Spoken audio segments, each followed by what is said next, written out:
When soldering a crown into a shank, place a ball of easy flow solder at the top edge of the shank against the crown.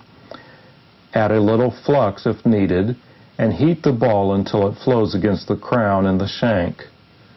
Then heat from underneath the shank to draw the solder through the joint.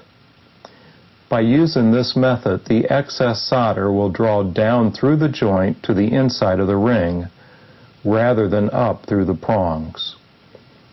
If you apply the solder to the inside of the shank and draw it up, the excess solder can flow between the prongs, which is nearly impossible to remove. Use plum solder that matches the carat and color of the ring. If a two-tone ring is being made, use yellow gold,